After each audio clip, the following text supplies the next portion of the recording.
Astaghfirullah. Jadi saya ulangi, ketika Nabi Shallallahu Alaihi Wasallam kemudian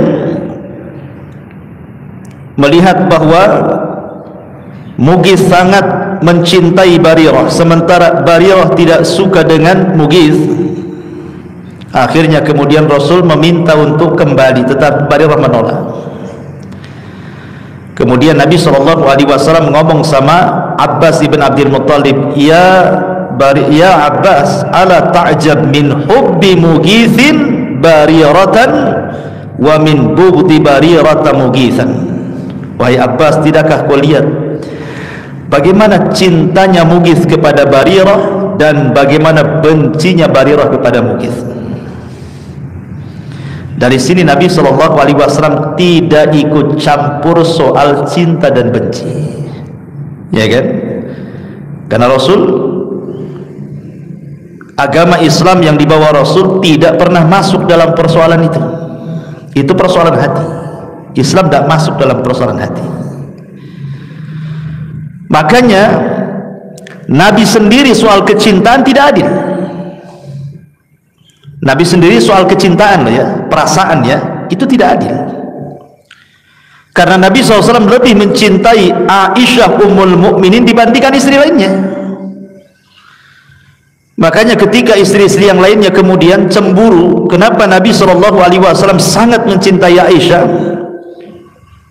tidak sebagaimana beratnya cinta Aisyah kepada mereka. Mereka mengutus Fatimah. Gara-garanya kalau Rasul digiliran Aisyah, banyak para sahabat yang ngasih hadiah. Tapi ketika kemudian digiliran istri-istri yang lain, tak ada pula hadiah masuk. Kenapa sahabat memilih memberi hadiah kepada Rasul di saat Rasul giliran Aisyah? Coba ikhwan, kalau kita tinggal bersama orang yang kita cintai, pasti hati kita senang. Tapi kalau kita tinggal dengan orang yang tidak kita cintai, biasa-biasa saja. Jadi sahabat tahu kalau Rasul di rumah Aisyah, wanita yang paling dicintainya, pasti Rasul senang. Dan mereka ingin memberikan hadiah di waktu Rasul senang-senang. Makanya Sa'ad bin Mu'ad, Sa'ad bin Ubadah, hampir setiap pekan ketika Rasul SAW di rumah Aisyah selalu ngasih hadiah terbaik. Itu pula yang membuat cemburu istri-istri yang lainnya. Makanya bergeraklah istri-istri yang lainnya, diutuslah siapa? Fatimah. Ngomonglah sama bapak, itu jangan gitu katanya. Bilanglah sama-sama sahabat-sahabat tuh, kalau ngirim hadiah janganlah di rumah Aisyah saja, di rumah kami pun kirim hadiah, gitu maksudnya. Kan itu. Akhirnya kemudian Fatimah ngomonglah sama Nabi. Kata Nabi SAW, ya Fatimah, apakah dirimu cinta bapakmu? Kata Fatimah, tentulah. Siapa yang tidak cinta seorang anak kepada ayahnya? Kata Nabi SAW, tapi ayahmu hanya cinta kepada Aisyah, maka cintai Aisyah sebagaimana aku cinta kepada dia. Kenapa Rasulullah SAW bicara seperti itu? Karena tidaklah ada satupun wahyu yang turun di rumah istri-istri Nabi kecuali di kamar Aisyah. Jadi wahyu itu turun kalau Rasul di rumah, itu biasanya ketika Rasul berada di giliran Aisyah. Makanya kamar Aisyah itu kamar wahyu, karena Jibril selalu turun di situ. Itu yang membuat Nabi SAW makin cinta dengan Aisyah, sampai Amr ibn As radhiyallahu an bertanya kepada Rasul, siapa orang yang paling anda cintai wahai Rasul? Dengan tegas Rasul mengatakan Aisyah. Kata Amr bin As setelah Aisyah, siapa? Rasul, itu kan perempuan, kalau laki-laki siapa? Maksud hatinya Amr ngomong begitu itu mungkin Rasul menunjuk dirinya, karena dia yang bertanya. Rupanya Rasul mengatakan abuha, bapaknya. Kata Amr bin As, setelah Abu Bakar siapa lagi?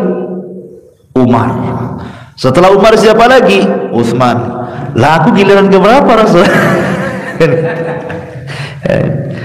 Ma'asyiral muslimin yang dimuliakan Allah Azza wa Jalla. Saya ulangi dari awal bahwa perasaan hati Islam tidak pernah menyentuh. Islam itu hanya menyentuh persoalan amal saja. Baik, kita akan masuk pada kisah-kisah cinta yang terlarang.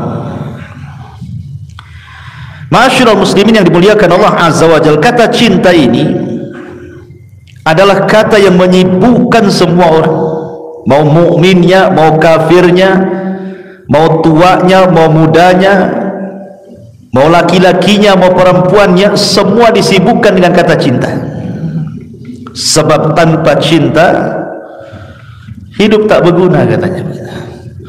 Tanpa cinta juga dunia tidak akan seimbang. Tapi cinta yang seperti apa kan begitu? Ma'asyiral muslimin yang dimuliakan, sebelum saya menceritakan tentang kisah cinta yang terlarang, terkadang menghantarkan kepada membunuh orang, terkadang menghantarkan kepada membunuh diri sendiri, terkadang membuat orang sakit parah, kita akan melihat satu kisah yang menarik sebelum masuk kepada kisah-kisah ini. Kisah Ashabul Ghar.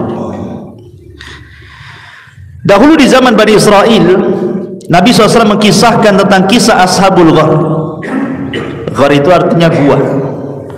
Jadi ada 3 orang yang masuk gua karena safar, kemudian istirahat di gua. Rupanya pula dinding gua roboh batunya sehingga mereka tidak bisa keluar. Salah satu di antara 3 orang ini bertawasul. Apa tawasulnya?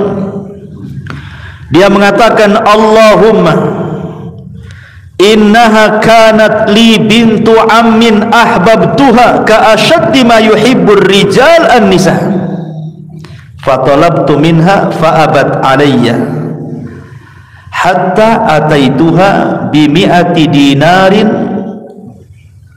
Kata dia, ya Allah, dulu ada seorang wanita, dia anak dari paman, sangat cantik, aku pun mencintainya. Sebagaimana laki-laki mencintai perempuan, seperti itulah sukanya aku dengan dia. Aku memintanya, meminangnya, dia tolak, dia tidak suka dengan aku. Kemudian satu ketika dia dan keluarganya sedang kesulitan.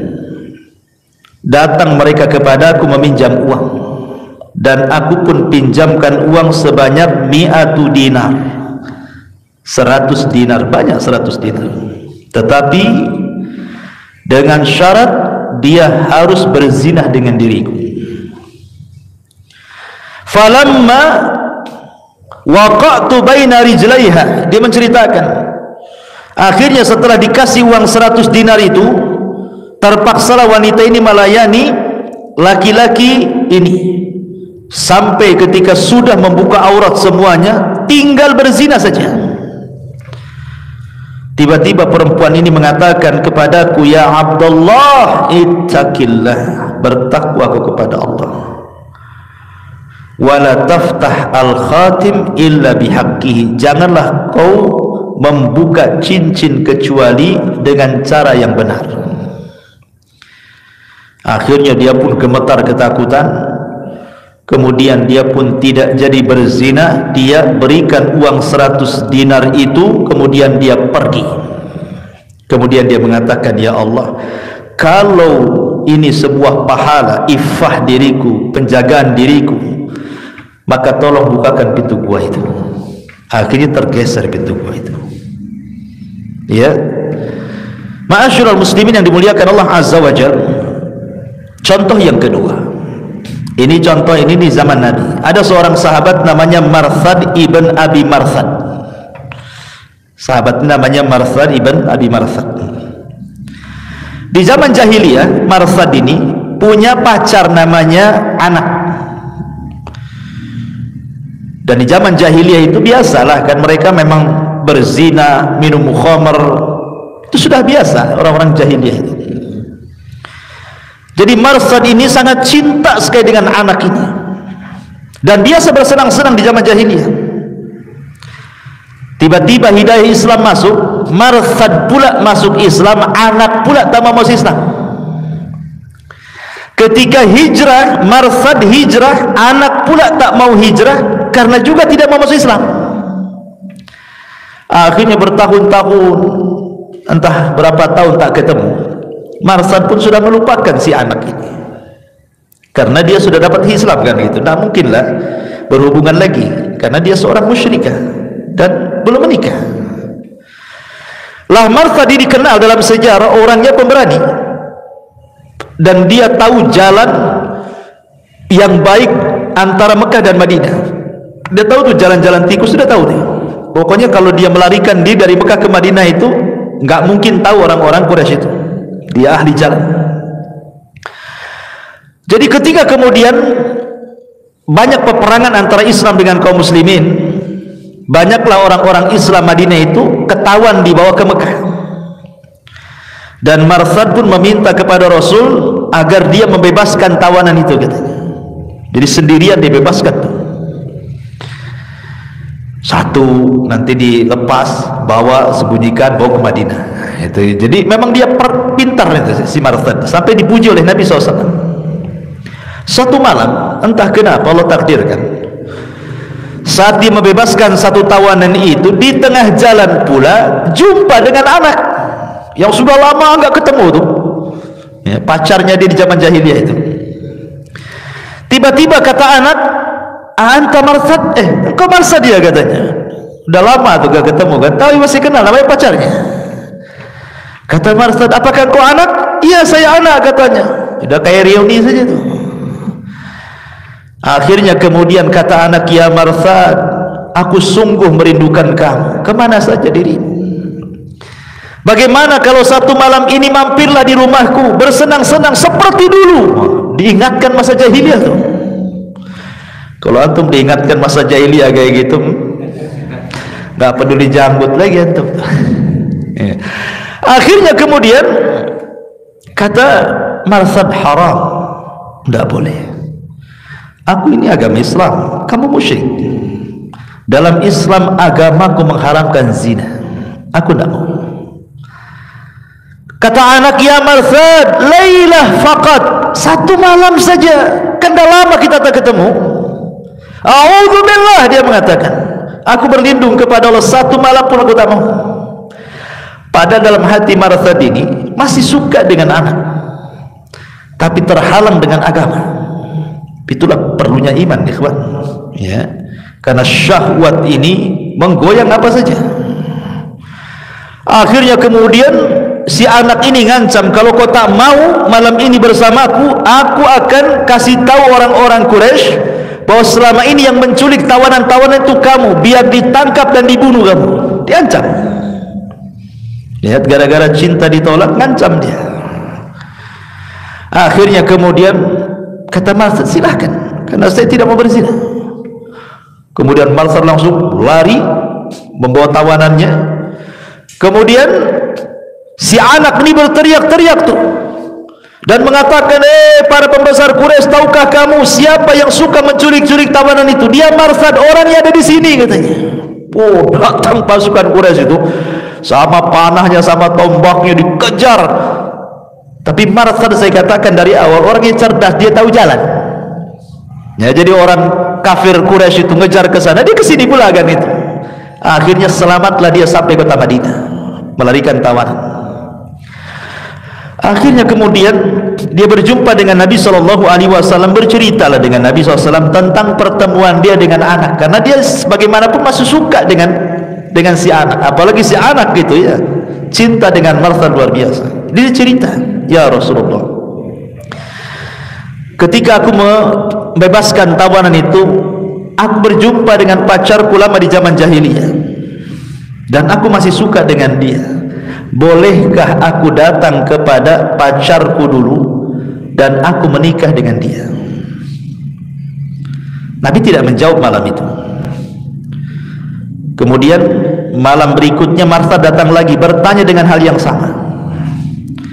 Baru Nabi menjawab dan mengatakan, maaf kemarin saya tidak jawab karena Jibril belum turun memberikan jawabannya.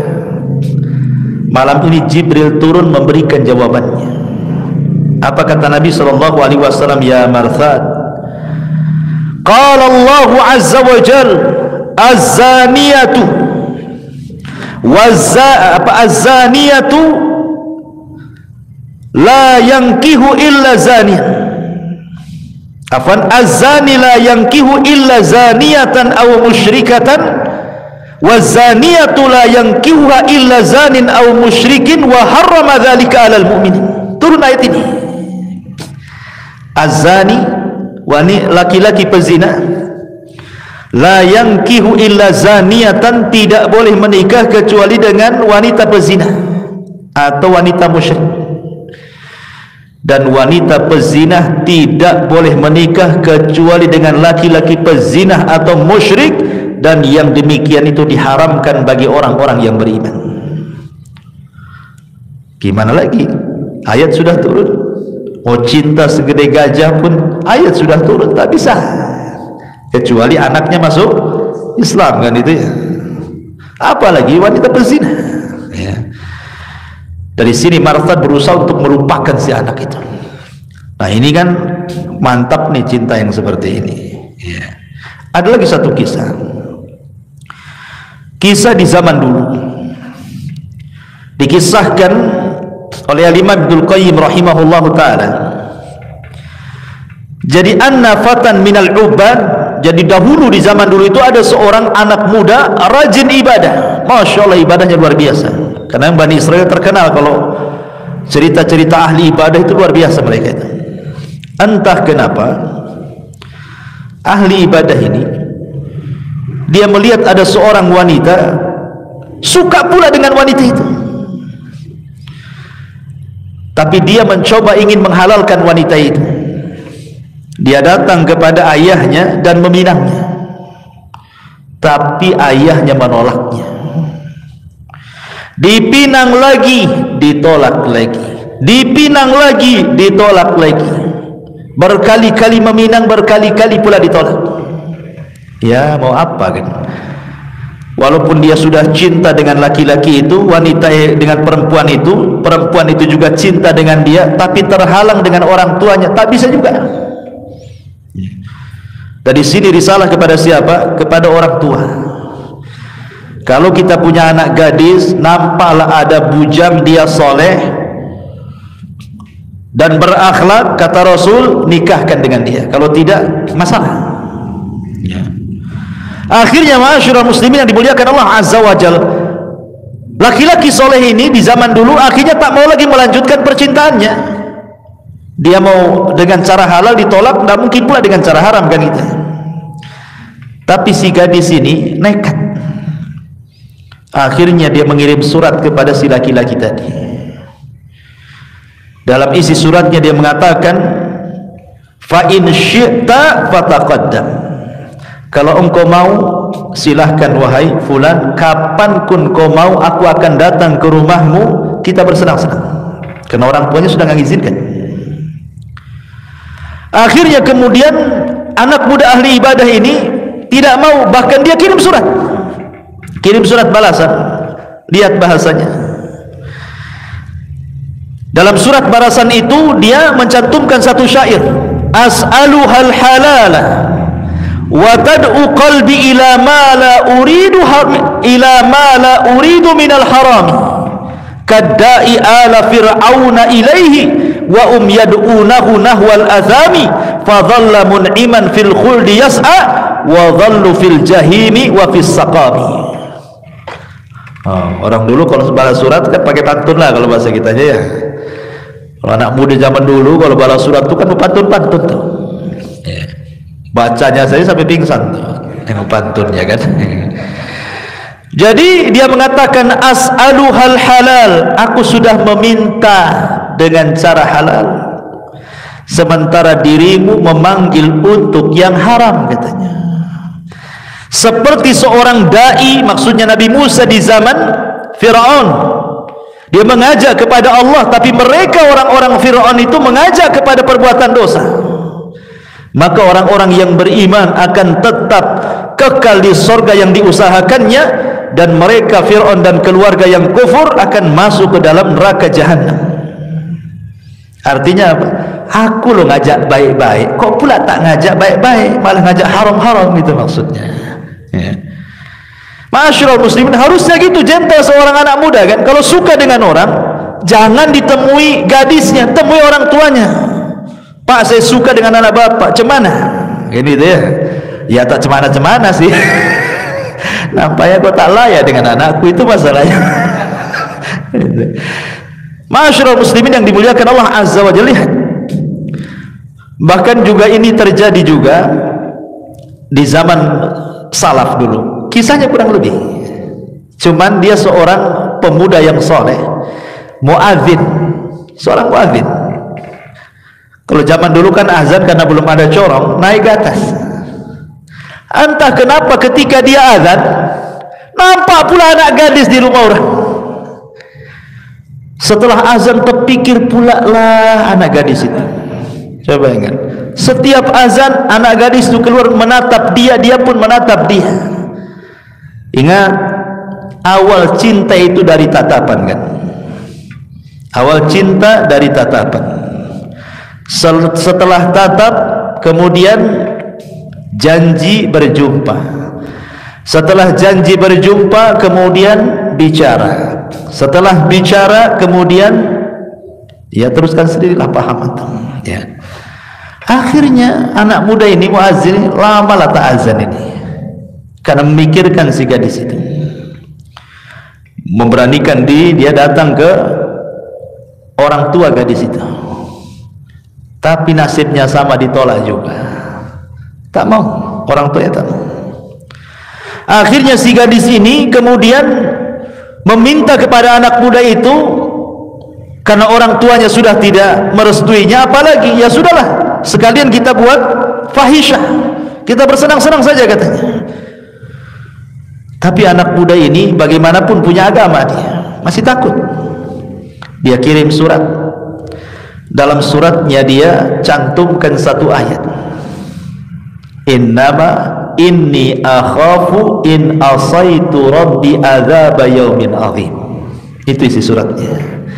Allah berfirman, sesungguhnya aku takut, in asaitu rabbi, kalau aku bermaksiat kepada Rabbku, datang kepadaku satu hari azab yang pedih.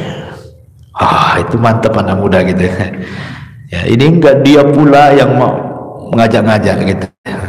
Harusnya seperti ini. Makanya kenapa Rasul menghadiahi anak-anak muda seperti ini apa? Sab'atun yudhilluhumullahu fi dhillihi yawma la dhilla illa dhilluh. 7 kelompok yang akan mendapatkan naungan di atas naungan arsy Allah pada hari kiamat. Rajulun dha'athu imra'atun dhata mansabin wa jamalin faqala inni akhafullah. Seorang laki-laki yang dipanggil oleh seorang wanita cantik, punya kedudukan, ngajak zina, tapi dia mengatakan aku takut kepada Allah Subhanahu wa taala. Persis seperti Yusuf ketika digoda oleh Julaiha, wanita cantik, tapi Yusuf mengatakan ma'adallah, aku berlindung kepada Allah. Sampai diancam, kalau kau tak mau kupenjarakan. As-sijnu ahabbu ilayya, penjara lebih baik bagiku daripada melayani kamu. Itu kan mantap ikhwannya ya. Ma'asyiral muslimin yang dimuliakan, jangan dibalik, melayanimu lebih baik dibandingkan penjara. Itu antum itu kan. Ma'asyiral muslimin yang dimuliakan Allah Azza, itu contoh-contoh cinta yang benar. Tapi di sana ada cinta ikhwan yang enggak benar. Terkadang cinta itu sampai membunuh dirinya, bahkan terkadang membunuh orang ya. Di zaman Abdullah ibn Abbas radhiyallahu anhu, ada anak muda menangis bersimpuh kepada Abdullah ibn Abbas radhiyallahu anhu. Kata Abdullah ibn Abbas, ada apa dengan kamu? Maka pemuda ini mengatakan, ya ibn Abbas, aku suka dengan seorang wanita, khatabtuha, aku khitbah baik-baik dia, tapi dia menolak cintaku. Tiba-tiba datanglah anak muda yang lain melamar dia, diterima pula lamarannya. Sakit hatiku katanya. Faqataltu, aku bunuh wanita itu katanya. Daripada aku tak dapat, bagus dia pun tak dapat, gitu maksudnya.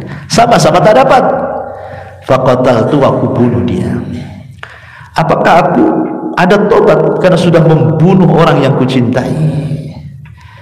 Maka Abdullah bin Abbas mengatakan, ahayyun walidaik, apakah masih hidup kedua orang tuamu?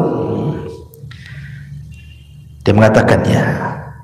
Kemudian kata Abdullah bin Abbas, berbuat baiklah kepada kedua orang tuamu. Ada salah satu muridnya Ibnu Abbas bertanya, wahai guru, orang ini bertanya, saya sudah membunuh orang, jawabanmu masih hidup kedua orang tuamu. Gak nyambung jawabannya. Kata Abdullah bin Abbas, saya jelaskan maksud saya. Allah subhanahu wa ta'ala berfirman, innal hasanat yudhibna sayyiat. Kebaikan itu bisa menghapus keburukan. Dan di mataku tidak ada kebaikan yang paling besar melebihi anak berbuat baik kepada orang tuanya. Boleh jadi kalau dia bertobat sudah membunuh orang, kemudian dia baik dengan orang tuanya, kebaikan kepada orang tuanya bisa menutupi dosa pembunuhannya. Gitu maksudnya. Tapi di sini lihat, gara-gara cinta apa? Membunuh. Betapa banyak hari ini orang cemburu dibunuh kan? Belum pun menikah, dia sudah bunuh pacarnya. Entah berbagai macam kasus, entah dia sudah berhubungan, akhirnya kemudian hamil, dimintai tanggung jawab, tak mau, dibunuh pula pacarnya. Kan aneh kan? Berarti cintanya itu hanya syahwat saja. Dan banyak kasusnya, ada yang bunuh diri dua-duanya karena nggak direstui, yang perempuan nggak direstui keluarganya, yang laki-laki juga sama, sepakat ke hotel minum racun, dua-duanya mati. Itulah kadang-kadang cinta ini bisa bunuh orang. Ma'asyiral muslimin, ada satu kisah namanya kisah Urwah dan Afra. Kisah Urwah dan Afra. Dikisahkan Urwah ini ya'ishu fi baiti ammihi. Jadi Urwah itu hidup di rumah pamannya. Walidu Afra ba'da wafati abi. Karena ketika itu dia meninggal, bapaknya meninggal, sehingga dia akhirnya ngikut sama pamannya. Lah kebetulan pamannya ini punya anak gadis, namanya Afra, ya. Jadi Urwah hidup sama pamannya, di rumah pamannya pula ada anak gadis, gitu ceritanya. Sebenarnya mereka berdua itu dari kecil sudah kenal, karena memang satu rumah. Akhirnya hidup sampai akhirnya besar, tertanamlah kecintaan Urwah kepada Afra dan Afra kepada Urwah ini. Akhirnya kemudian dia ingin meminang anak gadis pamannya ini. Kata pamannya, nggak apa-apa, kamu akan dikawinkan dengan putriku, tapi syaratnya engkau harus membayar sekian-sekian maharnya. Ma'ruf kalau di Arab kan ngeri-ngeri kalau nikah kan, makanya banyak bujang-bujang lampu karena nggak sanggup bayar mahar kan. Padahal para ulama mereka sudah berusaha memfatwakan supaya murah, tapi keterkalahkan adatnya kan itu. Akhirnya oke lah kalau gitu, dia pun berusaha untuk mencari uang untuk mahar kepada pamannya itu, biar bisa menikahi anaknya. Masalahnya uang yang begitu besar itu tidak bisa dicari seminggu, 2 minggu, sebulan, 2 bulan, itu tidak bisa, harus bertahun. Pergilah dia cari pekerjaan. Subhanallah, setelah namanya mengejar cinta itu pasti sungguh-sungguh, gak akan malas, karena ada tujuan ingin meraihnya kan gitu. Seperti kisah Nabi Yakub saat dia hendak menikah dengan Rahil, anak pamannya. Kata bapaknya Rahil, Laban itu, boleh kau menikahi anakku, tapi kau bekerja 7 tahun menjadi penggembala kambing-kambingku. Kata Nabi Yakub, nggak apa-apa. Rupanya 7 tahun jadi penggembala kambing, merawat kambing pamannya. Setelah 7 tahun dia minta sama pamannya, saya sudah 7 tahun bekerja kepadamu, kau janji akan menikahi Rahil denganku, katanya. Rupanya kata Laban pamannya, tidak bisa, syariat zaman dulu, kalau kakaknya belum menikah, adiknya tidak boleh nikah. Itu masalahnya. Rupanya masih ada juga kan adat seperti ini kan. Ini kan syariat Bani Israil yang kayak gini-gini nih. Ya. Akhirnya lemes lah Yakub ini. Secara otomatis akhirnya apa? Yang harus dinikahi adalah kakak daripada Rahil. Siapa? Lia. Dia tidak suka dengan Lia, dia sukanya dengan Rahil. Akhirnya dia harus menikah dengan Lia. Tapi karena masih cinta dengan Rahil, dia ngomong lagi sama Laban pamannya, saya harus menikahi Rahil karena itu wanita yang ku cintai. Kata pamannya, nggak apa-apa, tapi kau harus bekerja 7 tahun lagi gitu. 7 tahun lagi, bayangkan. Dan syariat dulu boleh berpoligami, menggabungkan 2 saudari, tapi syariat Islam kan tidak boleh. Kakak beradik gabungkan dalam poligami itu kecuali meninggal salah satunya. Ya. Akhirnya karena cinta itu penuh dengan pengorbanan, ya kerja lagi 7 tahun. Bayangkan 14 tahun dia menanti menikah dengan Rahil. Tapi begitulah cinta dikejar. Lah anak muda ini sama ini kisahnya Urwah dengan Afrani. Ma'asyiral muslimin yang dimuliakan Allah Subhanahu wa taala. Akhirnya dia pun bekerja lama. Sudah dapat uang, pulanglah dia ingin melamar anak putri pamannya. Tetapi kemudian dibohongi sama pamannya bahwa anaknya sudah meninggal. Apa enggak ngenes ikhwan? Supaya bekerja bertahun-tahun cari uang untuk menikah, dihabarkan calonnya pula mati. Sedihlah. Akhirnya dia ngurung diri. Subhanallah, rupanya setelah beberapa waktu ketahuan bahwa si gadis itu tidak mati, tapi dijodohkan dengan seorang laki-laki bangsawan Bani Umayyah yang kaya dan berada di Syam. Dari situ dia kecewa berat. Ya gimana coba kan, selama ini pamannya yang ngomong kau harus mencari uang sekian untuk jadi maharnya. Terpaksa dia pergi dan mencari pekerjaan selama itu. Setelah datang dibohongi, anaknya sudah meninggal. Setelah beberapa waktu rupanya kawin sama orang. Apa enggak lebih sakit itu? Ya. Akhirnya dia pun karena cinta banget, dicarilah alamatnya si gadis itu. Di mana nih rumah suaminya itu? Karena cintanya dicari sampai ke Syam. Ini kan kejadiannya di Bani Umayyah ya kan. Ma'asyiral muslimin yang dimuliakan Allah Azza wa Jalla, karena kerasnya dia mencari rumahnya, ketemu pula. Ini suami yang baru tidak tahu kalau itu bekas pacar lamanya. Tidak tahu. Ya dijamu biasa saja kan, karena kan Bu, kalau tahu itu bekas pacar lamanya kan tentu kita pun tidak mau cemburu lah ya kan gitu. Karena disangkanya itu juga pernah hidup di rumah pamannya, otomatis disangka saudaranya kan. Ya dijamu begitu saja. Akhirnya kemudian dia menatap gadis itu juga menatap dia. Benih-benih cinta itu masih ada, tapi terhalang karena dia sudah menikah. Akhirnya ma'asyiral muslimin yang dimuliakan Allah Azza wa Jalla, dia pun karena melihat nampak bahagia dengan suaminya yang baru, maka pulanglah dia. Setelah pulang dia tidak pernah keluar dari rumahnya.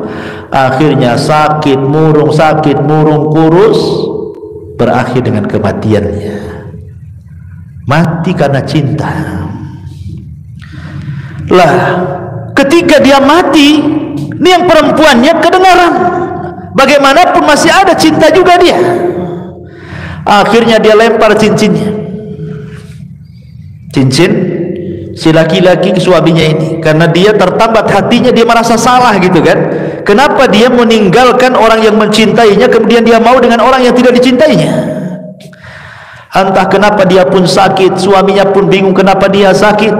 Setelah ajal, dekat-dekat ajalnya, dia baru bercerita. Kemudian dia pun mati, kemudian dikuburkan di sampingnya. Lihat, gara-gara cinta orang bisa mati, kawan. Ya. Ma'asyiral muslimin yang dimuliakan Allah Azza wa Jalla. Kemudian juga ada kisah namanya Abdullah dengan Hindun. Abdullah dengan Hindun. Ini pun kisah-kisah yang dicantumkan dalam kisah-kisah Arab. Kisah-kisah ini diambil dari zaman-zaman Bani Umayyah, Bani Abbasiyah gitu kan. Ma'asyiral muslimin yang dimuliakan Allah Azza wa Jalla. Jadi kisahnya seperti ini. Suatu ketika Abdullah ini dia punya kambing banyak, pengembala. Zaman dulu kan kekayaan dilihat dari banyaknya ternak gitu ya. Jadi kambing-kambing dia itu diarahkan ke sumur untuk minum. Jadi ada semacam penangkaran air, tempat air di mana kambing-kambing minum di situ. Entah kenapa kemudian datanglah seorang perempuan namanya Hindun, bawa kambing-kambing juga. Jadi wanita pun biasa menggembala. Waktu saya dulu belajar di Yaman tuh banyak anak wanita-wanita Yaman yang badui-badui itu kuat-kuat. Anda gak kepikir dia gendong kambing sampai naik bukit. Wanita-wanita Yaman tuh, dia kambing dipikul gini sampai naik tuh. Kadang dari atas ke bawah, dari bawah ke atas. Anda bisa bayangkan mikul kambing, perempuan. Antum aja nggak yakin dari sini ke pasar jodoh situ. Oh, udah pinggang rontok semua kan ya.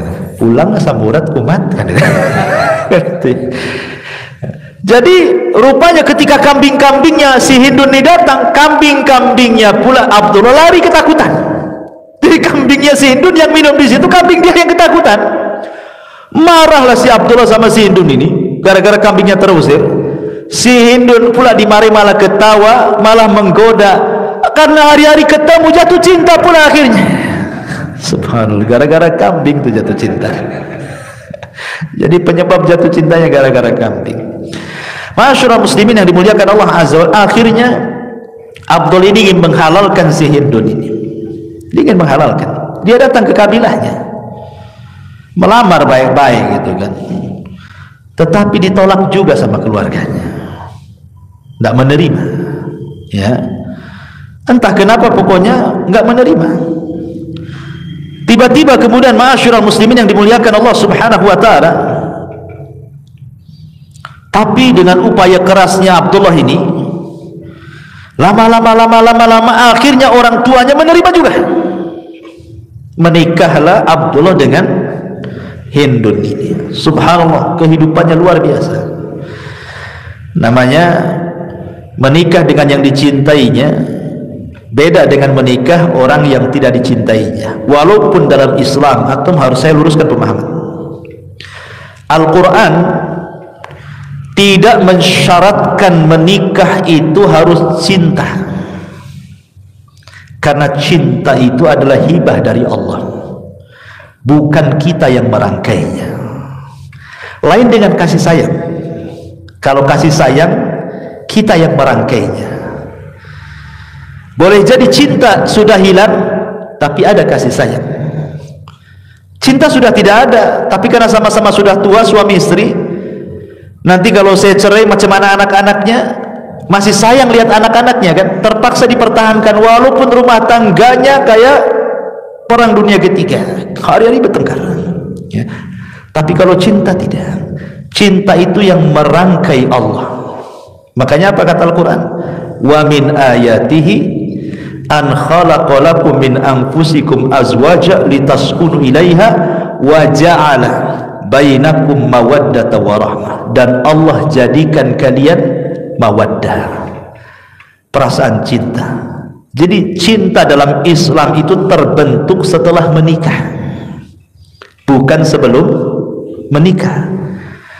Karena terkadang kita dijodohkan, oh ada akhwat bagus di sana, kemudian kita ta'aruf, ya kan?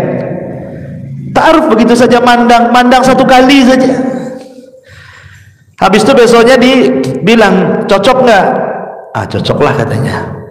Padahal belum ada cinta kan, hanya mungkin lihat parasnya cantik gitu saja, belum ada perasaan apa-apa. Karena ngebet ingin kawin aja sebenarnya kan. Tetapi lihat, setelah kemudian betul-betul ta'aruf sampai kemudian khitbah sampai menikah, Allah jadikan perasaan cinta di antara keduanya kan. Karena cinta itu bukan buatan kita, cinta itu buatan Allah. Makanya kenapa di permulaan ayat Allah mengatakan wa min ayatihi, dan dari tanda-tanda kuasa Allah. Jadi cinta itu kuasa Allah. Tidak mesti kemudian orang menikah itu didahului cinta gitu ya. Karena ada satu kisah seorang syekh bercerita. Kisah ini terjadi di Riyadh. Jadi ada anak muda ini, ya layaknya anak muda, masih jahat lah, masih suka mabuk gitu ya, pokoknya kehidupan malam biasa. Cinta pula dengan seorang wanita. Wanita ini kurang lebih saja akhlaknya. Akhirnya si pemuda ini ngomong sama orang tuanya. Dia ngomong, saya ingin menikahi wanita itu. Kata orang itu nggak bisa, aku nggak rela katanya. Akhirnya laki-laki ini karena orang tuanya melarang, dia nurut sama orang tuanya, akhirnya nggak menikah. Sampai Allah takdirkan dia bertobat. Dia bertobat. Setelah dia bertobat, dia lupakanlah pacar dulunya. Akhirnya kemudian dia terpikir ingin menikahi wanita baik-baik. Dapat informasi dari kawannya, oh di sana ada wanita multazimah, wanita yang baik, wanita yang dididik di atas agama. Akhirnya dia memberanikan datang untuk ta'aruf dengan wanita itu. Ketika sudah nazar pertama, tidak ada perasaan apapun. Jadi melihat calonnya ini kan nggak pernah ketemu, hanya nazar satu kali, seperti dia melihat saudarinya saja, nggak ada syahwat, nggak ada apa-apa. Tapi setelah melihat itu, malamnya dia berdoa kepada Allah dan mengatakan, ya Rabb, aku menikah ini karena lillah, karenamu, bukan karena apa-apa. Dan aku menikah ini karena ingin mempraktikkan sabda Nabimu, fadfar biddati din taribat yadak. Ambil yang baik agamanya, engkau akan bahagia. Kemudian dia tidur. Paginya dia bangun, entah kenapa hatinya tiba-tiba penuh dengan cinta, pengen menikah dengan wanita itu. Padahal kemarin waktu melihat, tidak ada perasaan cinta, sama sekali nggak ada. Jadi dia melihat, dia kayak melihat saudarinya, nggak ada perasaan apa-apa. Tapi malamnya dia berdoa, ya Allah, aku menikah itu betul-betul karena mengharap redamu, karena mempraktikkan sunnah Nabimu, fadfar bidati din taribat yadak. Tidur, tiba-tiba paginya kepengen kalau pagi itu dia menikah juga. Entah kenapa cinta itu tiba-tiba Allah kasih. Dia langsung ngomong sama orang tuanya, mah ayo lamar, sekarang juga nikah katanya. Takut kena dosa lama-lama. Betapa banyak orang-orang yang tidak ada cinta di awal, tapi setelah menikah timbul pula cinta, kan? Karena cinta itu adalah hibah dari Allah. Jadi bukan syarat orang menikah itu harus cinta dulu, kan? Karena Al-Quran terbalik setelah 100%. Justru terkadang tidak ada cinta sebelumnya, setelah nikah kemudian cinta, karena cinta itu terbangun dari pernikahan. Maksudnya cinta yang benar, bukan cinta kaleng-kongguan, bukan cinta kaleng-kaleng, tidak ya. Ma'asyiral muslimin yang dimuliakan, kembali kepada kisah ini. Akhirnya subhanallah, Abdullah dengan Hindun ini hidup lama lah suami istri. Allah tidak kasih keturunan. Ya biasalah kan, namanya orang nikah itu kan kadang dikasih keturunan, kadang tidak, kan begitu. Lama tak kasih keturunan. Sementara orang tua Abdullah ini kepengen kalau seandainya punya cucu, kan gitu ya, untuk meneruskan kabilahnya. Karena ini kan anak pembesar, sana pun anak pembesar masalahnya. Akhirnya disuruh menikah dengan wanita lain dan menceraikan Hindun supaya punya keturunan, maksudnya. Karena dipaksa sama keluarganya, sama kabilahnya Abdullah ini, dan dia nggak mau pisah dengan Hindun. Terpaksalah akhirnya dia pun menuruti apa kata-kata orang tua dan kabilahnya. Diceraikannya pula si Hindun ini, padahal lagi cinta-cintanya, lagi senang-senangnya dengan istrinya. Akhirnya dia pun menikah dengan wanita lain.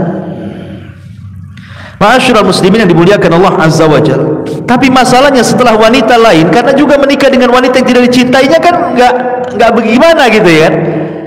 Antum cinta dengan istri dipaksa untuk pisah, tiba-tiba dijodohkan dengan orang lain yang antum tidak suka, kan beda rasanya. Gimana perasaannya, kan beda gitu ya. Akhirnya Allah takdirkan dia pun tidak lama menikah, bercerai juga dengan yang barunya. karena dia terpikir dengan istri yang lama gitu kan, dan dia pengen kembali, tapi Allah takdirkan istrinya pula sudah nikah dengan orang. Karena melihat suaminya menceraikan dan nikah lagi, otomatis kan dia tidak bisa lagi ngambil suaminya, dia harus menikah lagi. Ketika dia dengar menikah lagi, setelah dia sakit, tidak mau makan, tidak mau minum, akhirnya Allah takdirkan mati juga dia. Mati karena cintanya. Cinta ini bisa membunuh, ikhwan ya. Tapi yang lebih parah lagi, cinta ini bisa membuat orang murtad. Sebagaimana pernah saya ceritakan kisah seorang anak muda yang mengkisahkan ini, seorang ulama namanya Abu Abdillah Al-Laghawi. Jadi Abu Abdillah Al-Laghawi ini menceritakan tentang kisah anak muda. Anak muda ini orang soleh. Tiba-tiba kemudian anak muda soleh ini berjalan di sebuah jalan melewati sebuah gereja. Rupanya di gereja itu ada seorang wanita biarawati, cantik parasnya. Karena hari-hari lewat depan gereja, akhirnya pandang-pandangan, tertanam kesukaan, mulai mendekat, terjadilah pembicaraan, kemudian jadilah cinta terlarang. Bagaimanapun dia muslim, satunya Nasrani, ya kan? Ma'asyiral muslimin yang dimuliakan Allah Azza wa Jalla. Karena masalahnya bukan tidak boleh laki-laki muslim menikahi wanita Nasrani, tidak bisa. Tapi masalahnya ini wanita ini kan biarawati, kan nggak nikah. Kecuali dia keluar dari petugas gereja dulu, baru nikah kan itu. Dia masih biarawati di situ. Akhirnya karena terhalang dengan perkara-perkara sehingga dia tidak bisa menikah. Lama-lama kemudian dia sakit, tak mau makan, tak mau minum, akhirnya kurus. Abu Abdillah Al-Laghawi menceritakan ini. Datanglah kepada anak muda itu, maksudnya dikasih semangat, ya, ndak usahlah mikirin dia, wanita muslimah masih banyak, ngapain pula mikir dia gitu, maksudnya kan Nasrani gitu kan. Tapi subhanallah, memang cinta membutakan orang, ikhwan. Apa kata laki-laki anak muda ini? Ya imam, karena dia gurunya, kalau Allah subhanahu wa ta'ala misahkan aku dengan dia di dunia, katanya, janganlah Allah pisahkan aku dengan dia di akhirat, katanya. Itu bahasanya. Kalau Allah sudah pisahkan aku dengan dia di dunia, tak bisa berjumpa, tak bisa menikah, jangan pula Allah pisahkan aku dengan dia di akhirat. Ini Abu Abdillah Al-Laghawi nggak paham bahasa seperti itu, dalam kali itu bahasanya. Kata Abu Abdillah ini, maksudmu apa? Ya. Maka anak muda ini mengatakan, ushiduka anni kafartu bid-dini wa amantu bidiniha. Saksikan wahai imam, aku kufur dengan agamaku, aku keluar dari Islam, dan aku beriman dengan agama wanita itu, aku masuk Nasrani, katanya. Dia pikir kalau sama-sama Nasrani di akhirat ketemu gitu, maksudnya kan, entah di neraka atau apa kan bertemunya kan. Dia pikir begitu. Marah Abu Abdillah ini, wahai celaka engkau, katanya. Tetapi Allah takdirkan usianya tak lama, laki-laki ini mati su'ul khotimah. Tapi Abu Abdillah ini berusaha menutupi kasusnya nih. Diceritakan sama orang. Setelah 1 tahun berlalu nih, rupanya si biarawati itu nasibnya sama. Ketika dia mendengar pacarnya meninggal, akhirnya dia pun sakit kurus, tak mau makan, tak mau minum, akhirnya sakaratul maut juga. Abu Abdillah Al-Laghawi ini datang pula ke wanita itu, menziarahi, mau ngasih semangat hidup maksudnya. Rupanya kata wanita itu sama pula ngomong kayak anak muda tadi, ya imam, kau sudah tahu masalahku dengan laki-laki itu, dan aku tidak mau berpisah dengan dia, katanya. Kalau Allah pisahkan aku di dunia, jangan Allah pisahkan aku di akhirat dengan dia. Kata imam, maksudmu apa? Amantu bidinihi wa kafartu bidini, katanya. Aku beriman dengan agama dia dan aku keluar dari Nasrani, katanya. Coba kan, itu balik-balik kan. Yang satu masuk Nasrani, yang satu pula masuk Islam. Apa enggak silang begini, ikhwan? Ya kan? Lihat bagaimana Allah pisahkan kedua-duanya. di dunia sudah tak ketemu, di akhirat pula tak ketemu. Macam mana di akhirat akan ketemu? Satu masuk Nasrani, satu masuk Islam, ya tak ketemu. Ya. Ma'asyiral muslimin yang dimuliakan, inilah kadang-kadang cinta ini bisa membuat orang murtad. Karena cinta ini melemahkan badan. Kadang-kadang gara-gara cinta itu sholat pun jadi lemas kan gitu. Pikir dia saja. Orang cinta, kalau cinta buta itu yang dipandang itu hanya si dia. Lihat tiang listrik nampak dia, kan itu ya. Pohon pisang nampak dia. Perempuan lewat tingginya sama, kok dia, padahal bukan. Dari belakang nampak dia rupanya nenek-nenek. Biasa orang cinta. Seperti kisahnya siapa? Laila Majnun. Ya, Laila Majnun. Si Majnun ini kenapa disebut Majnun? Namanya bukan Majnun. Ada yang mengatakan namanya asyik. Ya. Jadi dia karena ditolak cintanya oleh keluarga, kurang lebih gara-gara ditolak cintain, makanya inilah bahayanya orang tua kalau tak paham perasaan anaknya. Banyak orang tua itu maksud dia mencarikan yang terbaik untuk dia kan. Seperti di zaman para sahabat yang diceritakan Abdullah bin Abbas radhiyallahu anhuma. Jadi ada seorang sahabat punya anak gadis. Anak ini dirawat dia dan yatim, anak yatim. Dia ngambil anak kecil perempuan, dirawat dia sampai besar, anak yatim ini sampai gadis. Kemudian pengen menikah. Ada dua laki-laki yang melamarnya, satu kaya, satu miskin. Sahabat ini datang kepada Nabi SAW.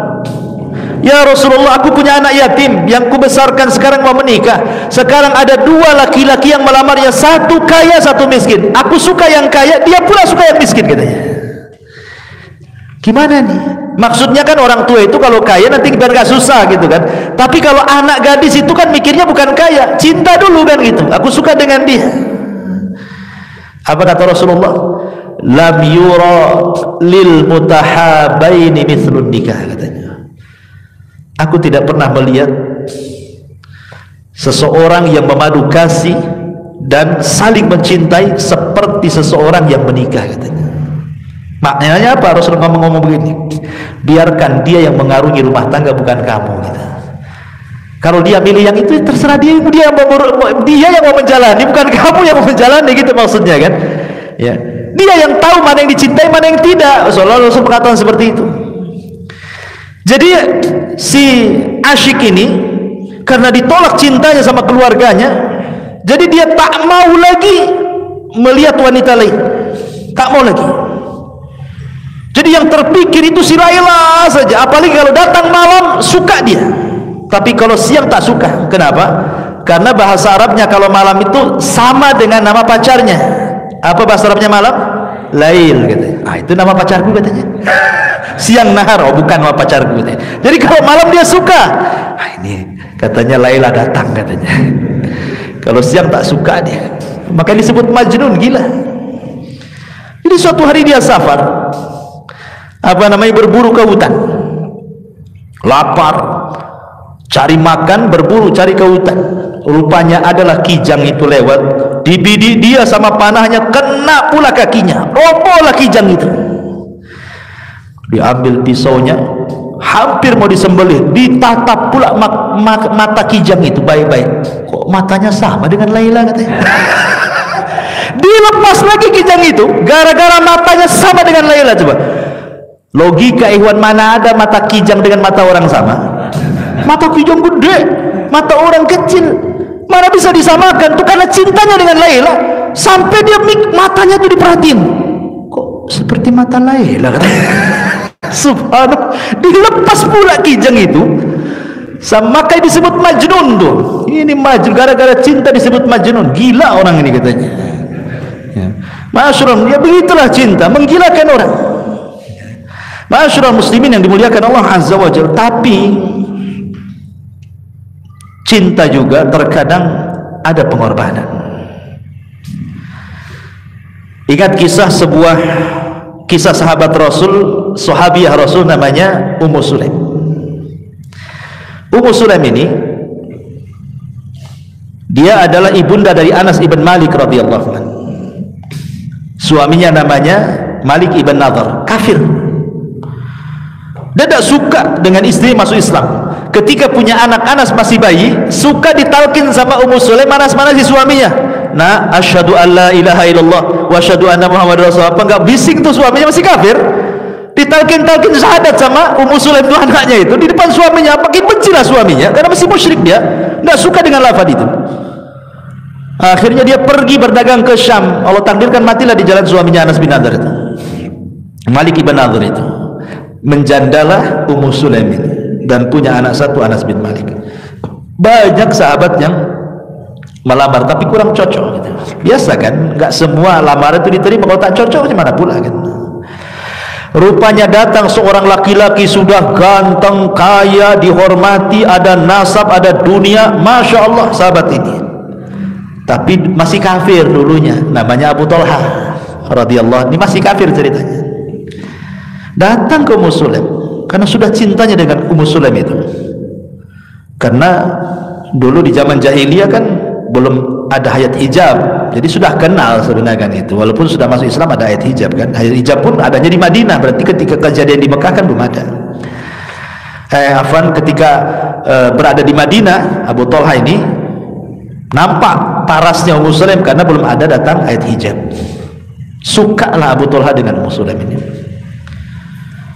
Tetapi kemudian setelah dilamar, Ummu Sulaim menolak. Padahal kalaulah ada gadis yang dilamar Abu Talha, nggak ada gadis yang menolaknya, sudah ganteng kaya. Apalagi di zaman sekarang ganteng itu nomor 100, yang penting kaya kalau perempuan di zaman sekarang kan. Nggak apa-apa hitam celeng, nggak apa-apa, yang penting nampak mobilnya, nampak rumahnya, nggak apa-apa. Itu perempuan zaman sekarang kan. Walaupun dihadapkan yang ganteng, kalau utang banyak ngapain cinta bosial katanya. Gak mau itu. Tapi jelek kaya banyak uang langsung bagaikan kereta ditunggu orang semua. Jadi akhirnya kemudian kata Ummu Sulaim, ya Abu Talha, saya yakin masyarakat Arab, wanita-wanita kalau kau lamar gak ada yang menolak. Masalahnya bukan aku tak mau menerima lamaran. Innaka mru'um kafir wa ana muslim. Engkau kafir, aku muslimah. Engkau penyembah berhala, aku penyembah Allah. Enggak nyambung katanya. Ditolak cintanya, ditolak lamarannya. Tapi karena cinta memang perlu pengorbanan, ikhwan. Akhirnya dikorbankanlah agamanya Abu Talha. Padahal mengorbankan agama itu berat kan itu ya. Orang harus murtad itu kan berat itu sebenarnya. Karena merubah keyakinan itu beda dengan merubah yang lain. Tapi karena cinta, Abu Talha ini dikorbankan agamanya. Dia datang kepada Ummu Sulaim, asyhadu an la ilaha illallah wa asyhadu anna Muhammadar Rasulullah, jadikan syahadatku sebagai maharmu katanya. Akhirnya kemudian menikahlah Ummu Sulaim dengan Abu Talha dengan mahar syahadatain. Dari situ Anas bin Malik mengatakan, demi Allah tidak ada mahar semulia ibuku, bangga dia. Yang lain maharnya seperangkat alat sholat, ya kan? Kadang-kadang sajadahnya aja, gak lengkap kan itu ya.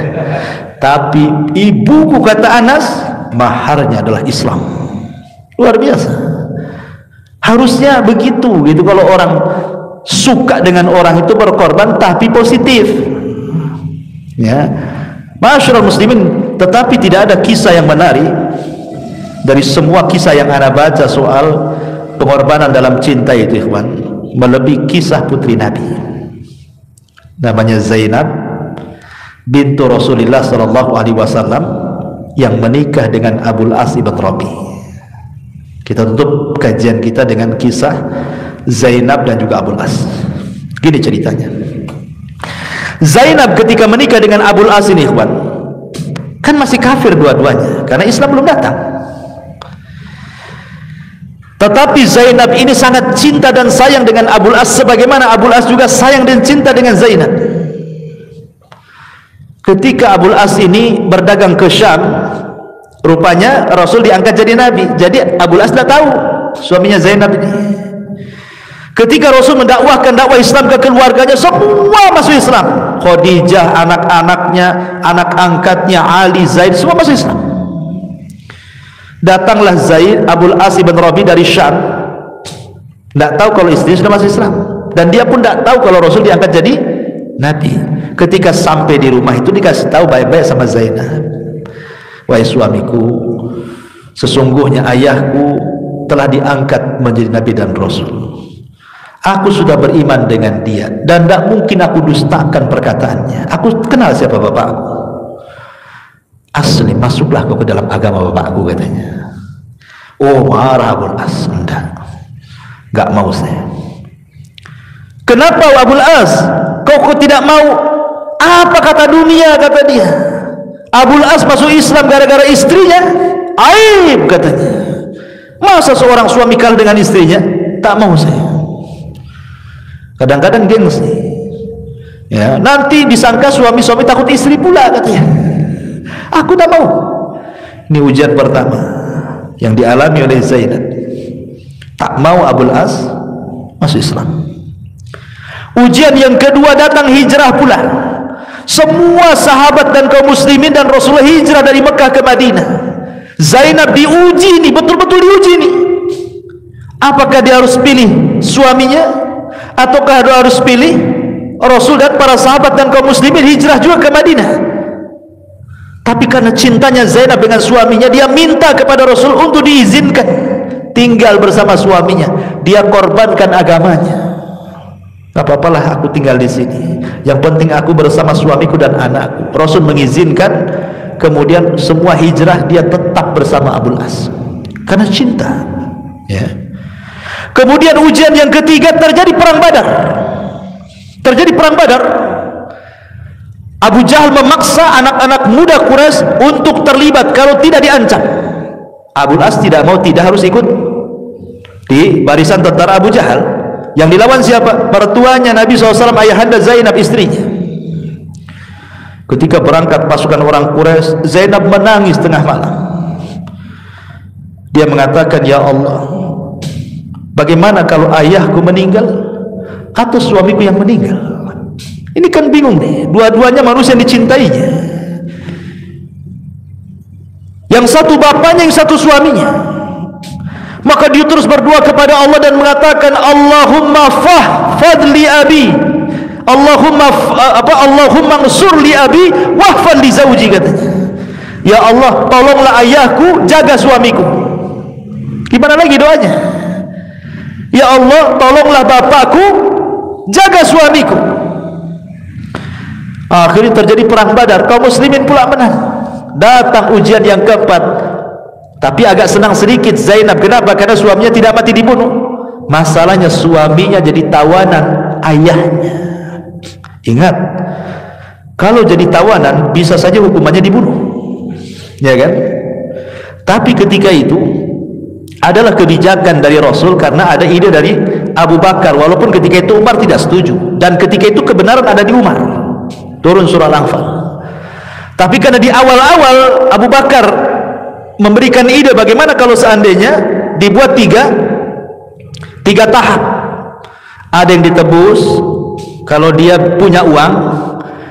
Kalau dia tidak punya uang dan punya ilmu menulis dan mengajar, dia mengajar 10 anak kaum muslimin setiap satu tawanan. Kalau tidak bisa, tetap dia jadi tawanan kaum muslimin, jadi budak. Lah kaum kufar Quraisy itu yang menjadi tawanan Badar itu semua menebus. Rasul duduk, datanglah harta dari Quraisy menebus, entah saudaranya, entah bapaknya, entah anaknya, entah pamannya. Masalahnya Zainab ini diuji, dia orang miskin, dia tidak punya uang untuk menebus suaminya. Pakai uang pakai apa coba? Apalagi dia tahu dia seorang wanita muslimah, tidak mungkin orang-orang membantu dia. Apalagi Abul As itu tahu dia suami dia, mana ada kabilah membantunya. Terpaksalah dia memandang kalung yang dipakainya. Boleh jadi kalung ini bisa menebus suamiku.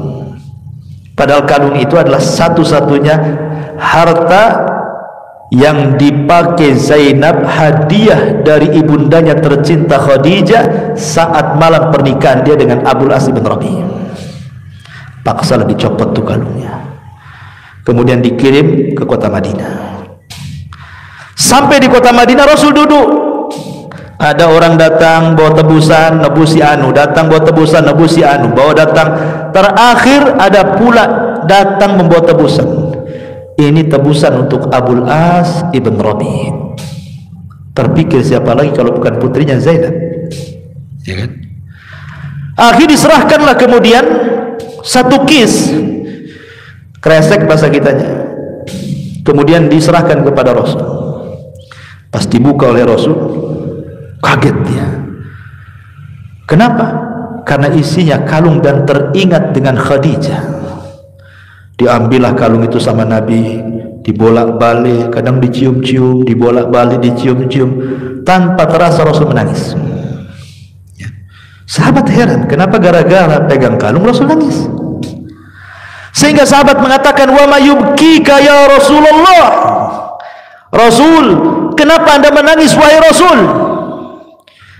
Maka Nabi SAW mengatakan sambil memegang kalung dan mengangkat di hadapan para sahabat, hadal iq, tahukah kamu kalung ini ahdat Khadijatu li Zainab lailata zafafiha, katanya. Ini kalung, kata Rasul, adalah kalung yang dihadiahkan Zainab, yang dihadiahkan Khadijah, istri yang tercinta, untuk putrinya Zainab di malam hari menikahnya dia dengan Zaid, dengan Abul As bin Rabi', katanya. Kata Nabi SAW, kalau kalian mau, boleh nggak kalung ini dikembalikan? Tetap Rasul walaupun pemimpin, bukan serta-merta asal mengambil tebusan, kan gitu. Tetap minta kepada para sahabat, bagaimana ide mereka? Kata Rasul, kalau kalian mau, bisa nggak kalung ini dikembalikan kepada pemiliknya? Lepaskan suaminya. Kemudian para sahabat mengatakan, terserah anda wahai Rasul. Maka Rasul mengatakan kepada utusan dia, kembalikan kalung ini kepada Zainab. Qullah, katakan kepadanya, inna abaki yaqulu laki la tusarrifil aqd li Abil As ibn Rabi'. Rasul ngomong sama utusan itu, nanti kalau sampainya kau di Mekah, bilang sama putriku Zainab, bapakmu ngomong, jangan menebus suamimu dengan kalung itu, karena itu kalung adalah peninggalan ibundanya. Sebab kalau jadi barang tebusan bisa saja beralih ke tangan sahabat, kan? Ya, karena mau dibagi-bagi, nggak tahu kalung ini milik siapa nantinya, kan? Dan itu tidak mau, dan ini menunjukkan kecintaan Rasul kepada Khadijah, ikhwan. Akhirnya kemudian Rasul mengatakan kepada Abul As, aku bebaskan kau karena kesepakatan para sahabat. Tapi saya minta, ini ujian paling berat bagi Zainab nih. Sesampainya kau di Mekah, semalam telah turun ayat kepada aku, tidak boleh laki-laki musyrik menikah dengan wanita muslimah. Sepulangnya dari Mekah, hantar Zainab ke Madinah. Gimana coba? Zainab itu cinta dengan Abul As sampai rela mengeluarkan kalungnya. Tiba-tiba bapaknya nyuruh untuk pisah, bukan karena tidak suka, tapi ini aturan agama. Allah sudah turunkan wahyu, tidak boleh laki-laki musyrik menikah dengan wanita muslimah, atau sebaliknya. Kalau ahli kitab masih adalah perempuannya dari mereka boleh, laki-lakinya dari kita, kan begitu. Kalau musyrik tak boleh. Mau dua-duanya dari mereka, dua-duanya satlak perempuan dari mereka, laki-laki dari mereka, sama aja, tidak boleh. Ini ujian berat. Akhirnya disampaikanlah oleh Abul As bin Rabi' kepada Zainab ini. Menangis Zainab, tak mau pisah. Tapi memang gimana, ini ada aturan agama, ya terpaksa harus samina wa ata'na, kan? Secinta apapun Zainab kepada Abul As dan secinta Abul As kepada Zainab, tetap harus pisah. Ini agama yang memisahkan, bukan Nabi. Akhirnya terpaksalah Abul As mengantarkan Zainab. Masalahnya dihantarkan siang-siang bolong pula, ketahuan sama pembesar-pembesar Quraisy, dihadang di jalan. Zainab lagi hamil, ketakutan, keguguranlah bayinya. Bayangkan, keguguran bayinya. Akhirnya dihantar balik lagi ke Mekah. Kemudian orang-orang Quraisy mengatakan, kata Abu Jahal, Abul As, kenapa kau tidak hantar dia malam-malam sehingga mata kami tidak melihat? Kenapa kau hantar siang-siang, katanya? Kalau kau mau hantar, hantar malam-malam, katanya. Akhirnya kemudian malam-malam setelah agak sembuh karena keguguran, kan itu, akhirnya malam-malam dihantar dan berhasil selamat sampai kota Madinah. Sahabat tahu Zainab sudah tidak mungkin berjumpa dengan Abul As, satu muslimah satu kafir. Banyaklah para sahabat ini ujian lagi bagi Zainab, datang kepada Rasul melamar Zainab. Yang melamar ini sudah jelas-jelas sahabat-sahabat mulia, gak mungkin lah sahabat-sahabat biasa kan begitu ya. Tentu as-sabiqunal awwalun, anak Nabi, gak sembarang lah. Sekarang aja anak sultan gak sembarang yang melamar, apalagi anak Nabi. Sebanyak sahabat ingin jadi besan Nabi, karena kalau sudah berkerabat dengan Nabi tidak akan terputus sampai kiamat. Ini ujian Zainab, tapi semua ditolak dia. Kenapa? 20 tahun dia menunggu suaminya, menunggu hidayah menyapa suaminya, menunggu hidayah suaminya muslim, ditunggunya terus. Mudah-mudahan suami saya masuk Islam, mudah-mudahan suami saya masuk Islam, terus pintu Zainab. Akhirnya Allah takdirkan keinginan terpenuhi ketika Abul As membawa dagangan orang-orang Mekah ke Syam. Kita tahu bahwa perjalanan Mekah ke Syam itu mau tidak mau harus rute Madinah, karena cuma satu rutenya. Kepulangan dia dari Syam ketangkap pula oleh para sahabat, menjadi tawanan kedua kalinya. Hartanya dirampas lagi. Ini harta orang masalahnya. Maka Abul As malam-malam dia kabur. Tapi kalau kabur ke Mekah dia takut dia akan dikejar oleh sahabat, bisa dibunuh. Terpaksa dia lari kemana? Ke rumah Zainab. Malam-malam lari ke rumah Zainab, sampai kemudian bersembunyi di rumah Zainab sampai waktu fajar.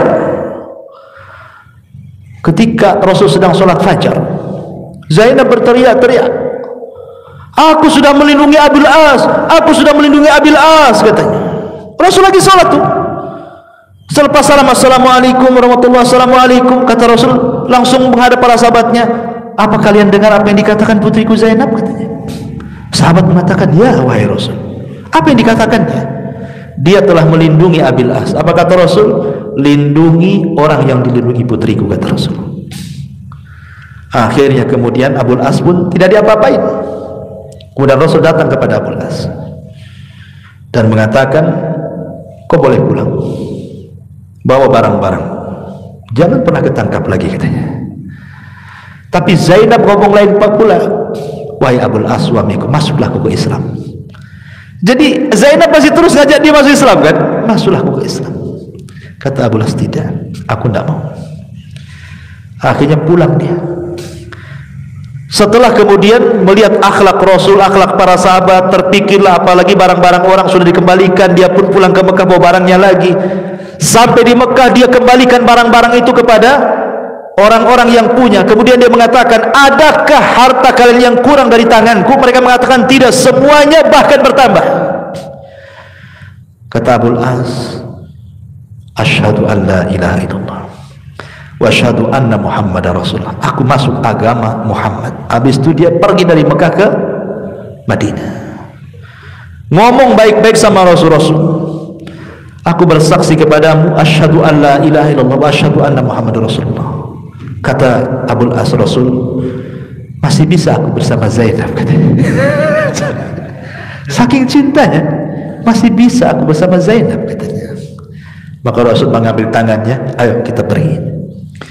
Sampai kepada Zainab, "Zainab, ini suamimu, terima." Dari sini menunjukkan kalau dulunya orang kafir menikah masuk Islam tak usah lagi harus membuat akad baru gitu, maksudnya sudah dijadikan suami istri. Umpamanya orang Hindu, orang Buddha masuk Islam, dua-duanya tidak ada nikah lagi, sudah sah gitu maksudnya. Pernikahan dia di zaman dulu, apabila masuk Islam tidak ada pernikahan baru, karena Abul As dengan Zainab itu dulu musyrik, ya kan? Setelah Islam datang, kemudian dua-duanya masuk Islam, oleh Rasul dikembalikan lagi kan, tanpa pernikahan baru. Ini faedah fikihnya di sini. Tapi subhanallah, karena Zainab pernah keguguran, akhirnya sering sakit-sakit. Tidak lama dia hidup bersama Abul As, padahal sudah bahagia suaminya masuk Islam. Berakhir dengan kematiannya. Rasul pun sedih. Kemudian Abul As pun sama.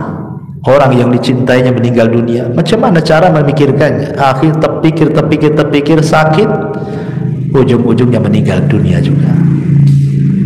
Allah pisahkan karena Zainab dengan Abul As, Allah pisahkan karena Allah.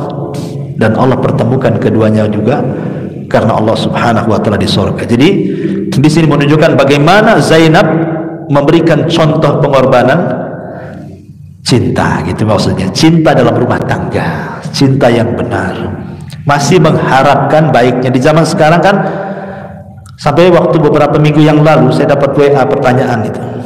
Ada 3 ummahat itu nanya saya, bukan orang Batam, orang luar. Cuman karena WA ini agak malas pula jawabnya ini.